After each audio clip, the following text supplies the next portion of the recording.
Welcome to today's session of the Supply Chain Master Series by Transportation Insight. I'm Peter Ryan in the marketing group here at TI.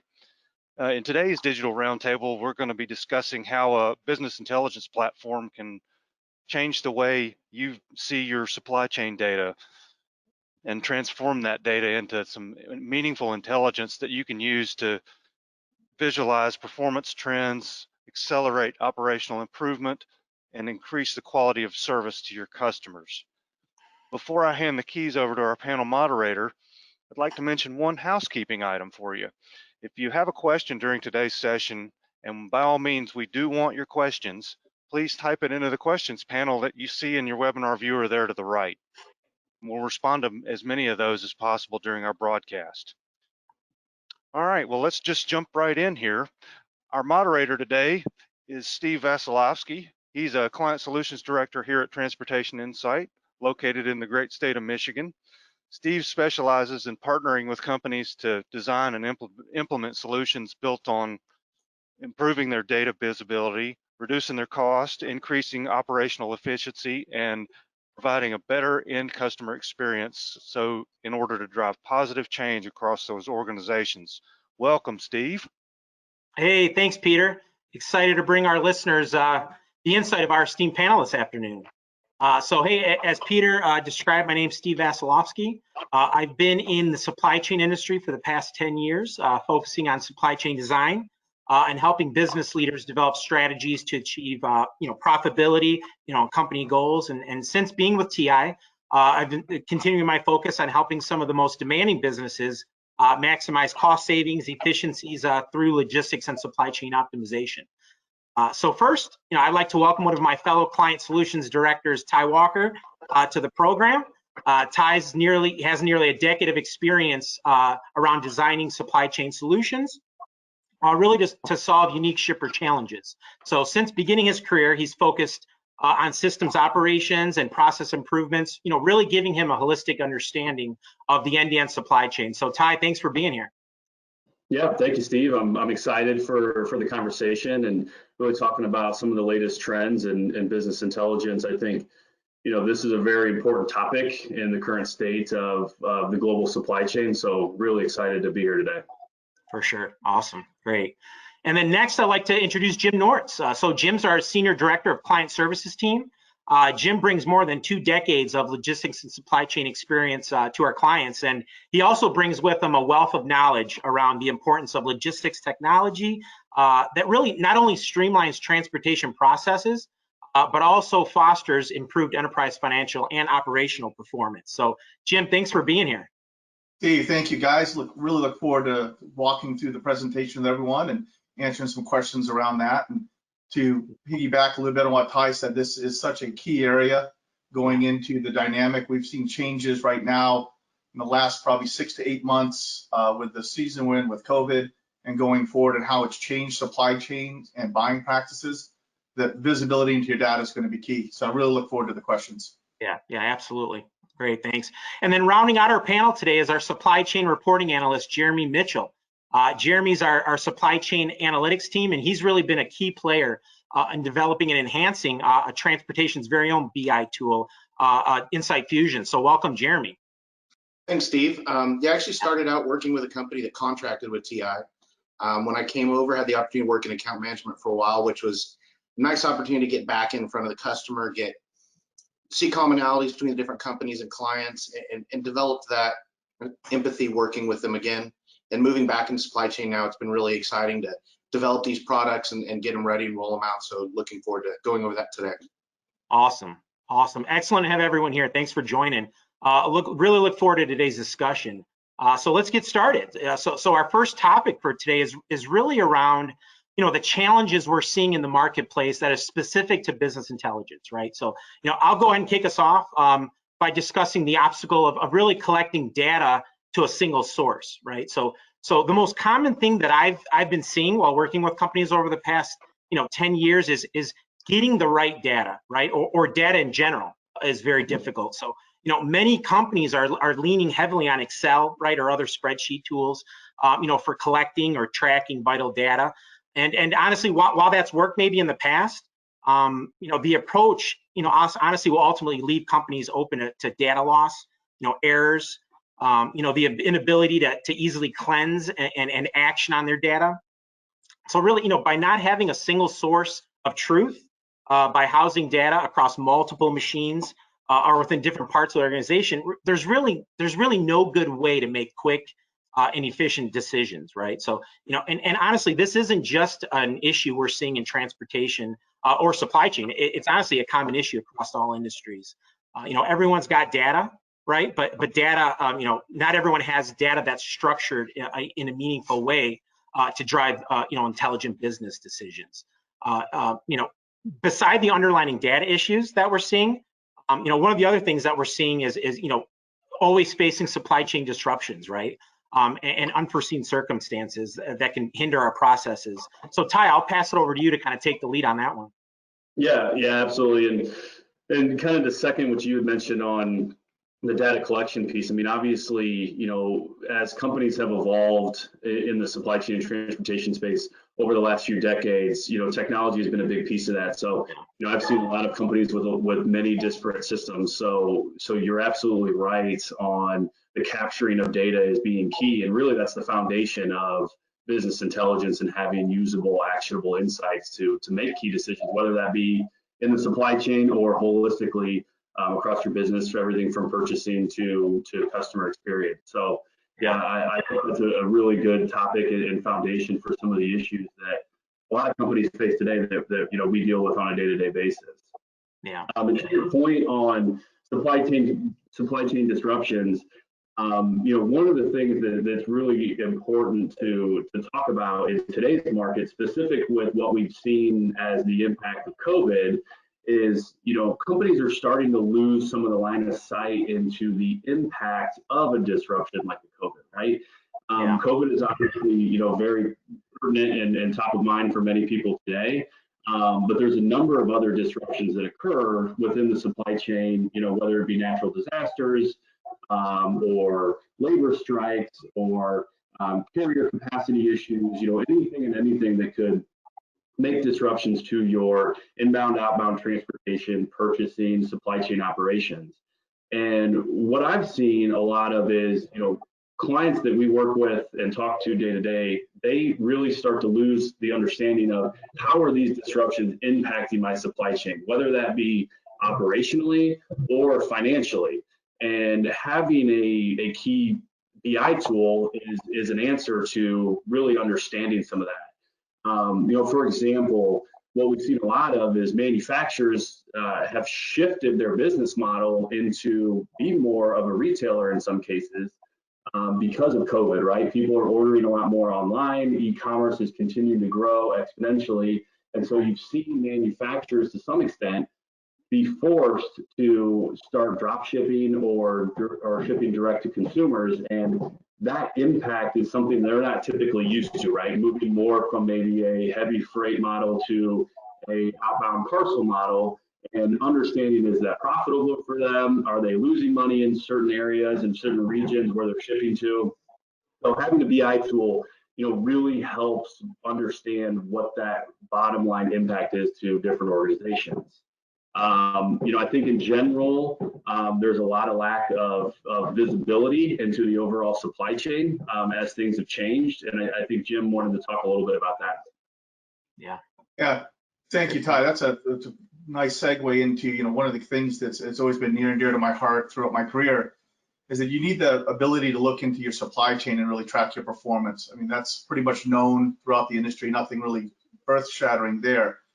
But being able to take that information with a solid BI tool and look at your least cost and your sourcing decisions, and then being able to enhance and affect your customer experience with how you communicate out that information, leading to how you make some decisions inside of your supply chain will affect that.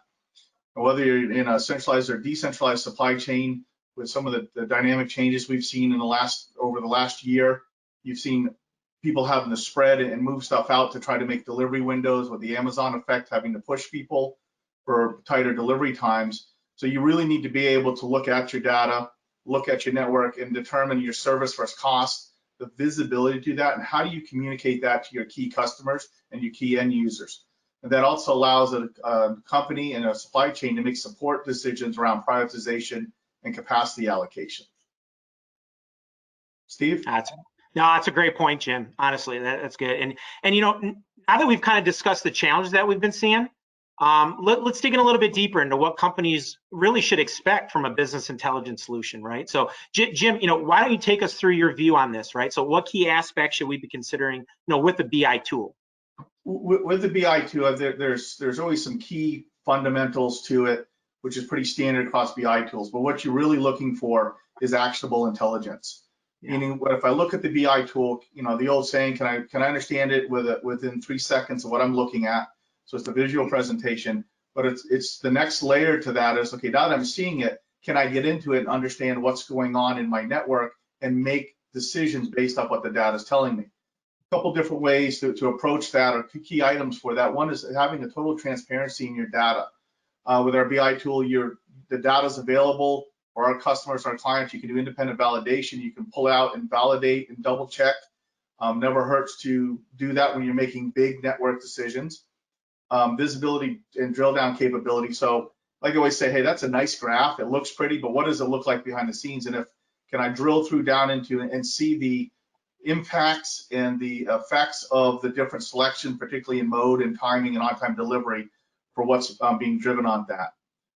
Then, you know, the big piece that also is driven into, you know, we have the effect of some of the larger big boxes that have been known for a while with the MABD and OTIF and the fines associated with it.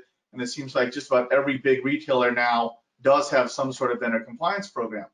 So you've got to have a level of data and data integrity and a BI tool to drive that conversation with those retailers, with those consumers of your products, to make sure that you can keep that on a level field and you can stay in front of any potential fine issues. Other big thing is being able to transform that data into action.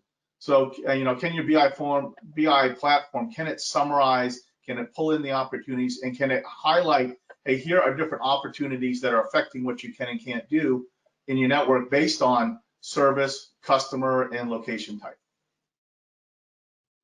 Yeah, that's a great point. Keep going. Okay. So there needs to be specific business needs.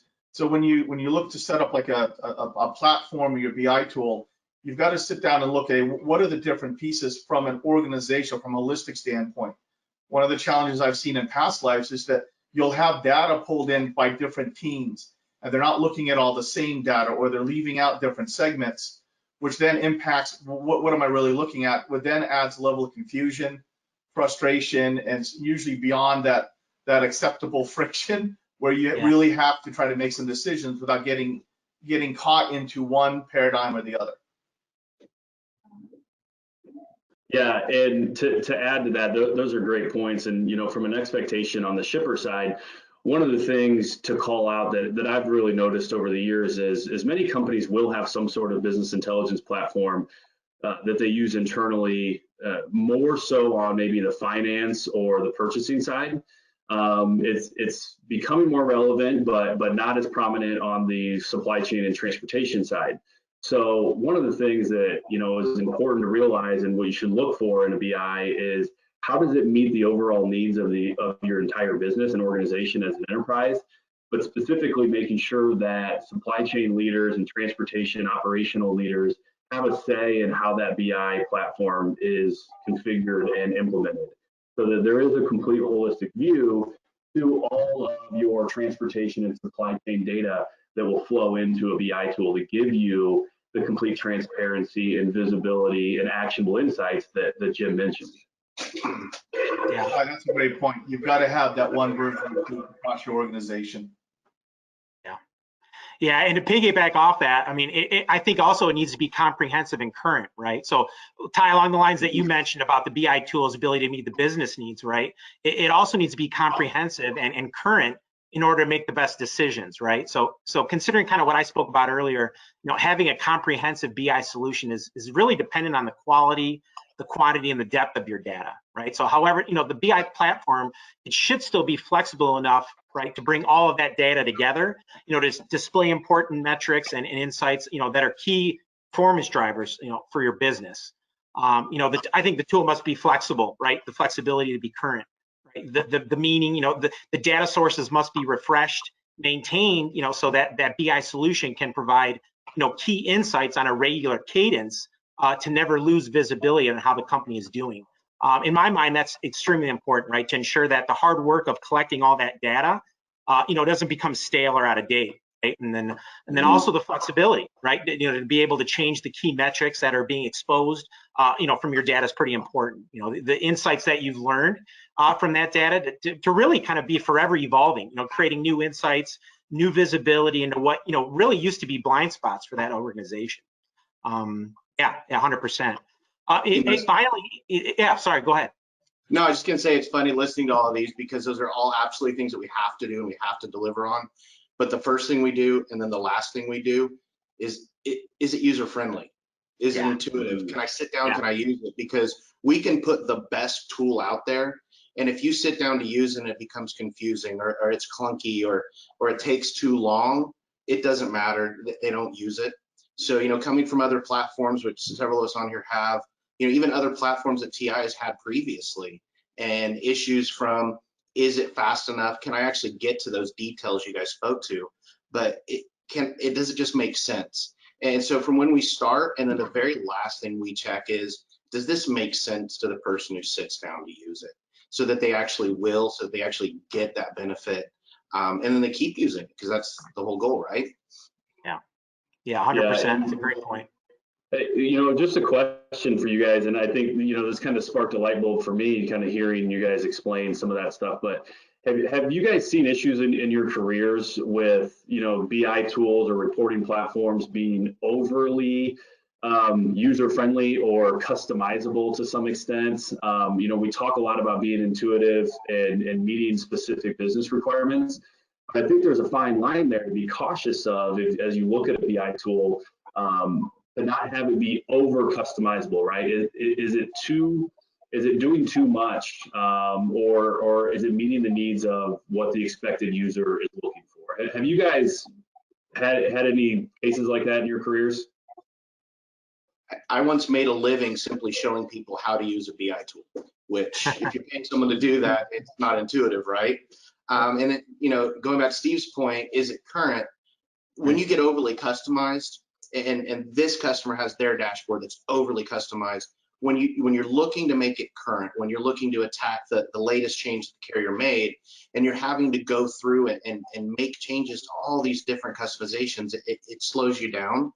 Whereas if the goal is to make it as flexible as possible, that something can meet the needs well in different ways without that customization, then we're quicker to delivery. And we're getting those new needs, those new problems in front of our clients faster. So it's, in our opinion, a better way to approach that. Yeah, Ty, what I've seen with that is it goes either two realms. Either it's too simplistic and you can't get enough decent information out of it to make a decision, or it's so complicated you have to have an army of business analysts to help take the tool, use the tool, and then come back and give you the information. Similar to like using one of the high-end optimization tools. It's not something you just sit down and do. You've got to be familiar with how the tool operates. And I agree completely with Jeremy. You get into the customization realm or overly customized, you run the risk of twisting data. And that way, instead of having one version of the truth, you can get multiple facets of it, but you're never looking at the whole diamond. I'm looking at just this one pane, just this one viewpoint, because when you run into the risk of customizing, and Jeremy, correct me if I'm off here, but you run in risk customizing, you can exclude data elements or things that you need because it ties back across your organization. So that goes back to, you want your tool to be holistic to the organization, to Steve, to what we were talking about before, in terms of everyone's looking at the same playing field. Once you vary that, then you can get into making poor decisions. That's a great point. And I'm on Jeremy's side, where I've been in situations where they've customized themselves out of the tool, right? Where we have to come in and really spend a lot of time helping them understand and really not, get their data clean again, where they wasn't so skewed. So 100% is a great point. Great point. All right, so honestly, we've had a great discussion so far today around the challenges that we're seeing around the business intelligence, right? along with what a good BI tool should bring to the table. What we kind of want to discuss next is ultimately how TI's Insight Fusion can help meet these needs, right, and help solve some of those challenges that we've covered. So Jeremy's going to walk us through that and where the tool's at today, and then we'll wrap up with some questions. And Jeremy, I'll kind of hand over the reins to you there, sir. All right, 1 second here, and let me get a clean screen. Can you see my dashboard? Yes, sir. Okay. Yep. All right. So I just want to start with the executive dashboard. Not looking to necessarily do a demo today, but get people a little familiar, answer some of the questions, points we talked through. The first one being getting all of the data together. And I think that that's even an issue that TI, as we've done acquisitions and we've brought different companies and modes in, we've had to learn to work together and come together, and we're doing the same thing here, to where reporting an ocean container and an envelope in the same dashboard can be a little complicated, but obviously that's the request from our client base. So in the executive dashboard, giving them the opportunity to see them all together and quickly select, deselect, choose a mode, make the dashboard just that mode, and back up. Couple clicks and you can get into specific question and answer type things. So this was a deliverable we've been looking for a while, and to get this out in front of them, completely agnostic of mode, carrier, size, direction, and giving them the ability to filter down from this all-in view versus us delivering a subset of the data to them. It's been something that we're very happy with. Yeah, and to add to that, Jeremy, I think what's really important here is getting a holistic view of all modes and directions and shipping locations kind of rolled up into one to give you, that summary level information for your entire supply chain network. And, kind of going back to what shippers should look for to BI is a tool that's able to normalize across everything from a container to an envelope and provide that information back in a very usable, reader-friendly format. So I think that's key and something to really look for in a tool. Yeah, 100%. All right, and then in discussing, we were talking about some of the performance. Obviously, another big one of the things that we really discuss is they're making the decisions. A lot of times you're making them on the fly. You're having to go to a different carrier. We have, the service interruptions.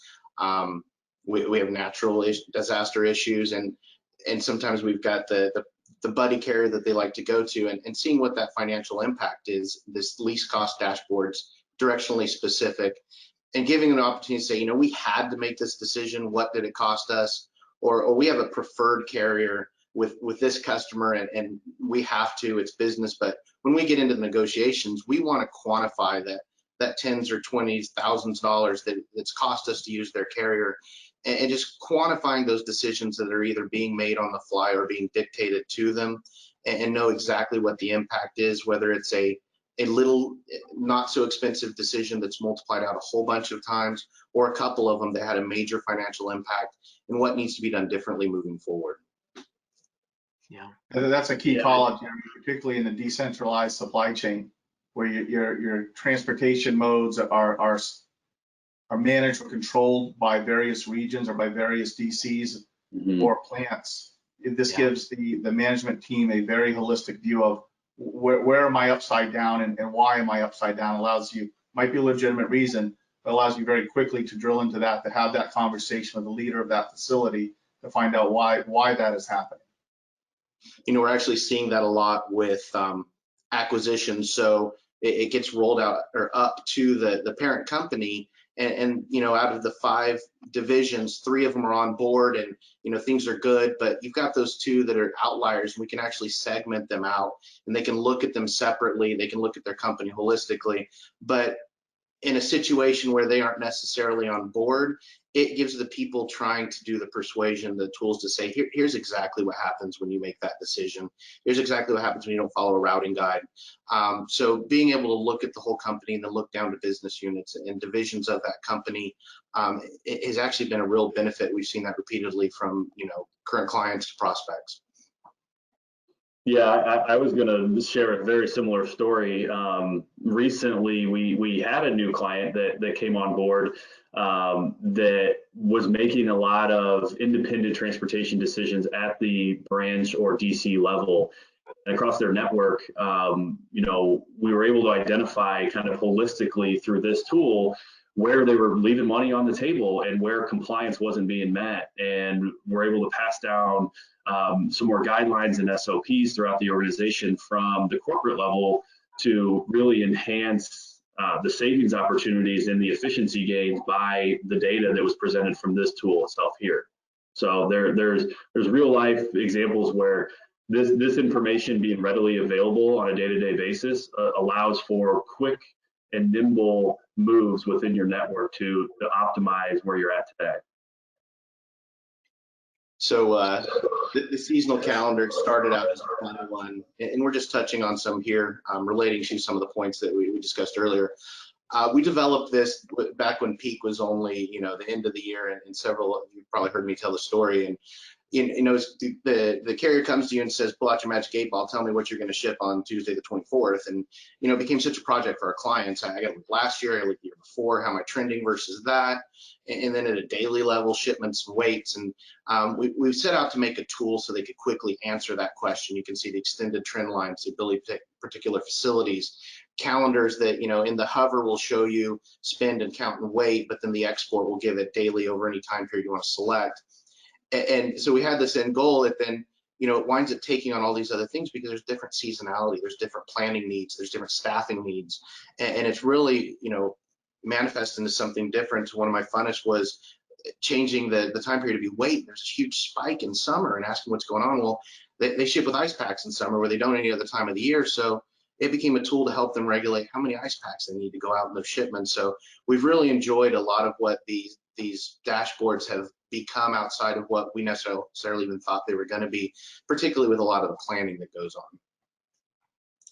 That's a great point, Jeremy, because it gives you the ability to tie it back operationally when you're dealing with your carriers and you're looking at capacity constraints that we've seen in the market last several years at new levels, where you can actually now look at and look at data to help drive the decisions on if you want to have a tiered pricing program, or at what point do you want to increase use maybe in a brokerage do for a spike, and then use the same dashboard to go back and look at what are my key performance, what are my key customers that I have to serve, and what's the secondary and tertiary carriers that I can use on the customers that are not key to the business. Yeah.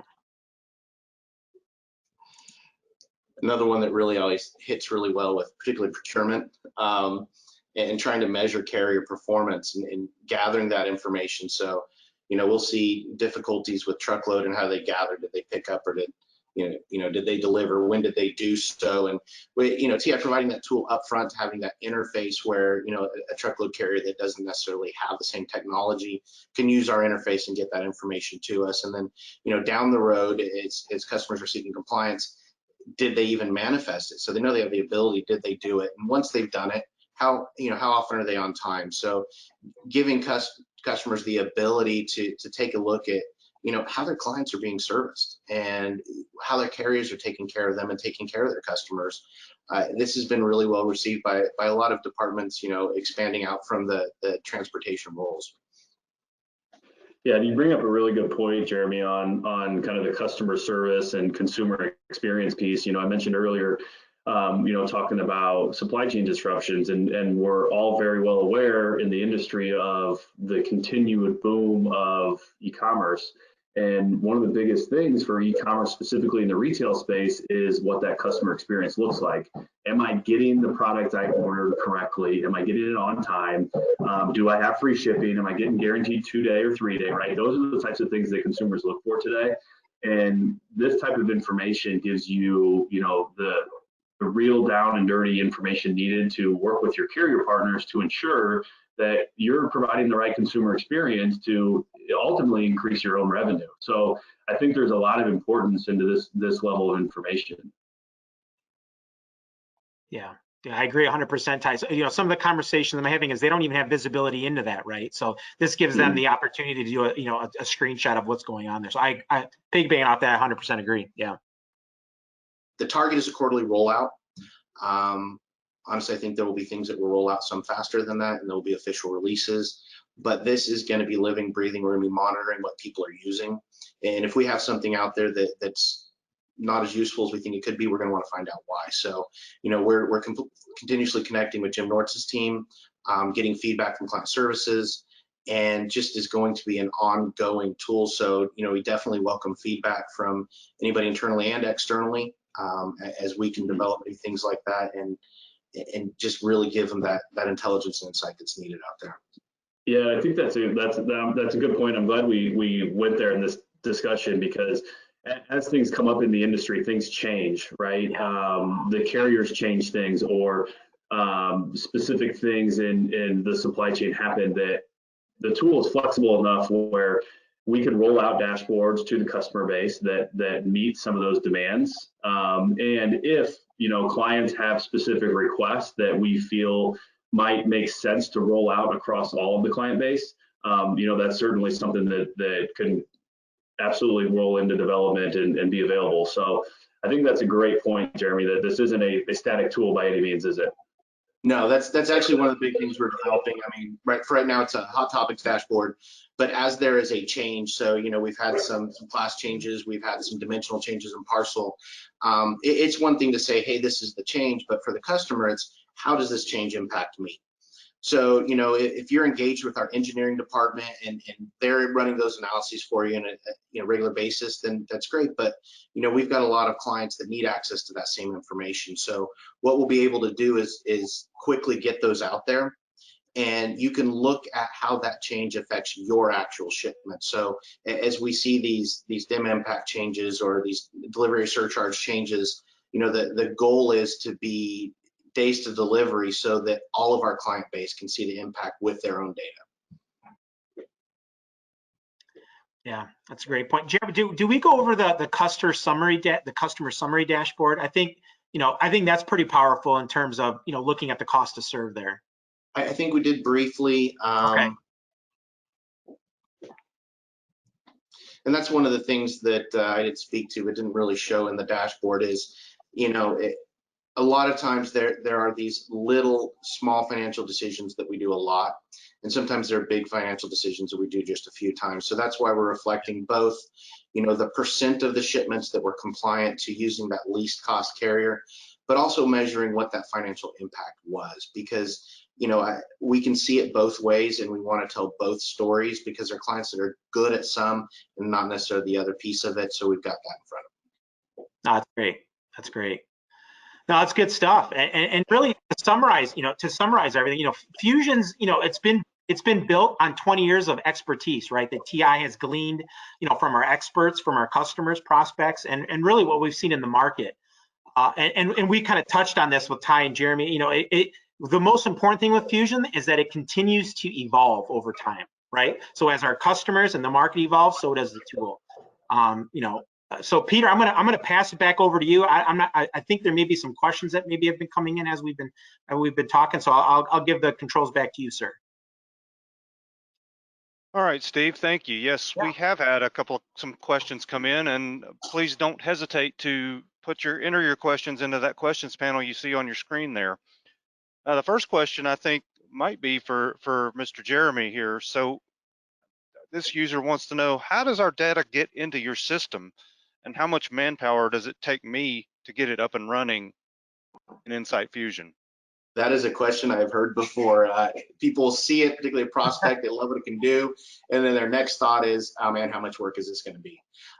Fusion is really just the natural extension of all of the work we're already doing.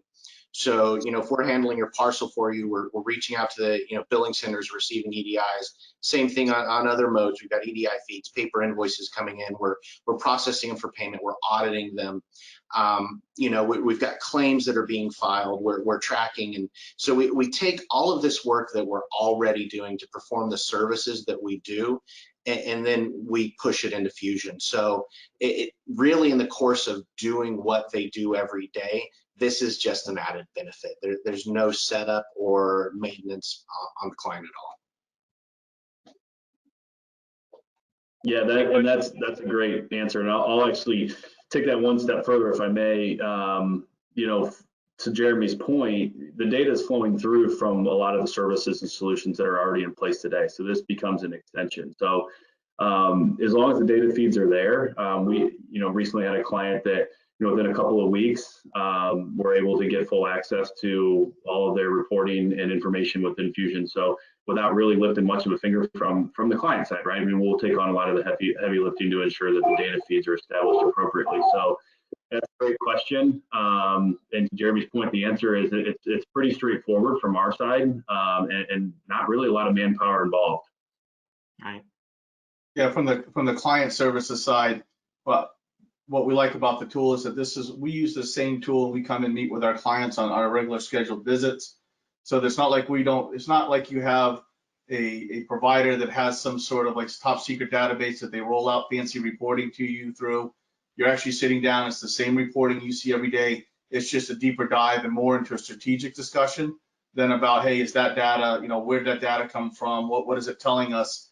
That's the quicker part of the conversation. It allows us to pivot to more strategic, impactful discussions and decision-making support that allows our customers to succeed. Yeah. All right, excellent. I think Jeremy, you had actually answered one of the other questions we had received in kind of a roundabout way. What's next in Fusion? Can you give us a hint of what enhancements may be coming? And I think from what I'm hearing, it sounds like it's really adaptable based on the feedback that we get from our clients and from what we're seeing in the marketplace. That's been one of the nice things, is having the ability to do demos and present it to not just our prospects, our current client base, and a lot of the feedback we've gotten back is just going to make things better. So as we get it in front of them, there are things we haven't thought of, and having that flexibility to go back and say, hey guys, we've got this great suggestion from this customer, how do we implement it? And we kind of have that flexibility to get in there and provide those solutions quickly, as well as seeing some things along the lines of a whole dashboard that, meeting with our LTL pricing department this Friday, because we get an idea, we want to develop it, but we go to the point that was made, the different intelligence within the company, and then we get it from the client. So collectively we're making these things, and we enjoy doing it, so we're just going to keep making them. Yeah, and to piggyback off that, Jeremy, a lot of our customers from all over, right, every industry. So we're taking all that knowledge and we're building it into one tool. So yeah, 100%. It's you think you know everything until you're dealing with somebody who's shipping tires parcel, and you go, I hadn't thought of that. What do we do? And it's fun to meet those needs with solutions. Yeah, 100%. All right. Well, guys, I think we don't have any more questions in the queue here, so I want to go ahead and take this opportunity to wrap it up. And thank you guys. Thanks to our panelists for sharing your perspectives today. Your insights are going to definitely help our audience understand how a platform like Insight Fusion can help people move from a defensive supply chain management strategy to more of an offensive approach, so they can identify trends, reveal costs down to the granular level, and look at service impacts on profit, and as well as their overall profitability and performance. So to learn, if you didn't get a chance to answer your question, I wanted to throw up our contact information here on the screen of our panel. You feel free to reach out to them directly if you have a question that just comes to you afterwards. They'll be happy to engage with you and answer your questions. Mm-hmm. So to learn more about our solutions going forward, visit our website. You can subscribe to our blog and follow us on our social media channels. I suggest you do each one of those, and check the calendar of upcoming events on our Supply Chain Masters series in the resources section of our website. Our next episode builds on an earlier event that focused on the development and execution of successful carrier capacity strategies, which is always a hot topic, especially this time of year. So whether your business is large or small, Transportation Insight Supply Chain Solutions can help you control cost, manage your risk, and improve your customer performance, customer experience. On behalf of our panelists and all of us at Transportation Insight, thank you for joining today's broadcast, and may you master the remainder of your day.